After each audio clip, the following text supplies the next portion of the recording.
L'histoire de la périodicité en chimie est captivante et liée au progrès scientifique. Pour en comprendre les fondements, nous devons remonter à l'Antiquité et explorer l'idée des éléments chimiques. Les penseurs grecs tels qu'Empédocle et Démocrite ont posé les premiers jalons de la chimie. Empédocle proposait 4 éléments: la terre, l'air, le feu et l'eau. Démocrite a introduit l'idée d'atomes indivisibles. Ses observations étaient pionnières, mais manquaient de précision. Ce n'est qu'à la fin du XVIIIe siècle que la chimie a émergé comme une science moderne. Des chercheurs comme Joseph Priestley et Antoine Lavoisier ont réalisé des avancées significatives. Lavoisier, considéré comme le père de la chimie moderne, a développé une nomenclature pour les éléments. Il a montré que certains éléments étaient actifs dans les réactions chimiques. Au XIXe siècle, la périodicité a véritablement pris son envol. Johann Wolfgang de Bereiner a commencé à identifier des similitudes entre certains éléments. En 1817, il a classé des éléments en groupes de 3, appelés triades, où les propriétés chimiques variaient de manière prévisible. Par exemple, le lithium, le sodium et le potassium présentent des comportements similaires, mais cela ne suffisait pas à établir un cadre cohérent. Le tournant décisif a eu lieu en 1869, lorsque Dimitri Mendeleïev a introduit le tableau périodique. Il a organisé les éléments selon leur masse atomique et leurs propriétés chimiques. Mendeleïev a même prédit l'existence de nouveaux éléments, comme le gallium et le scandium, en basant ses prévisions sur des tendances observées.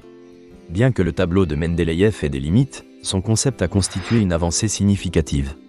En 1913, Henry Moseley a redéfini le tableau périodique en introduisant le numéro atomique, classant ainsi les éléments d'après leur nombre de protons et éliminant les paradoxes tout en regroupant les éléments par propriétés similaires. Le tableau périodique moderne est un outil essentiel pour les scientifiques. Il offre des informations sur la structure électronique, la valence et le comportement chimique.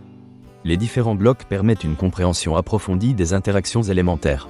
Au XXe siècle, la chimie a gagné en complexité grâce à la découverte des isotopes et à la compréhension des liaisons chimiques. Les concepts de chimie organique et inorganique ont également évolué, notamment avec la découverte d'éléments transuraniens en raison des avancées technologiques.